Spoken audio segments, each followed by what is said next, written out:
अभी रिसेंटली मैंने मुसाफिर cafe web series देखी। पुस्तक के ऊपर है, पर मैंने पुस्तक नहीं पढ़ी है, मैं पुस्तक पढ़ता नहीं हूँ।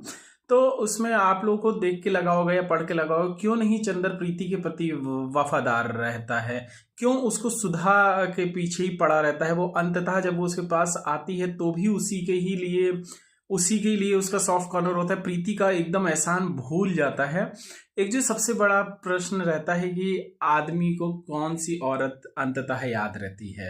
यानी कि ये हमेशा देखा जाता है कि स्त्री प्रेम में बहुत इमोशनल है, वो बहुत ही अपने प्रेमी को जिसको प्रेम करती है उसके लिए बहुत इमोशनल रहती है। पुरुष के लिए हमेशा क्वेश्चन उठाया जाता है कि पुरुष का पता नहीं लगता। आज इस वेब सीरीज में भी दिखाया गया है कि अंततः पुरुष किस स्त्री को याद रखता है। सुधा जो थी, सुधा उसको वैसा ही रहने देती है जैसा वो है।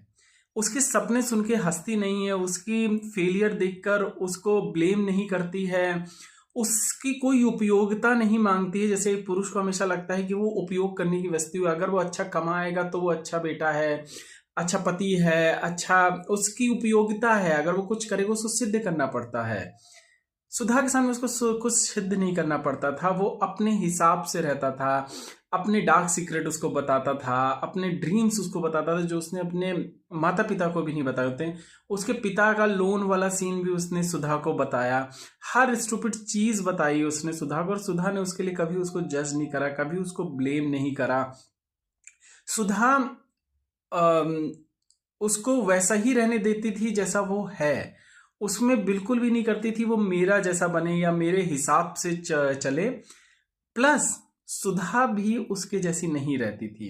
चंदर को पता था कि सुधा उसके साथ है क्योंकि सुधा उससे प्रेम करती है, वरना सुधा एक आजाद है, वो अपनी जिंदगी अपने हिसाब से जीती है, उसको मेरे से कोई लेना देना नहीं है, वो मेरे ऊपर डिपेंडेंट नहीं है।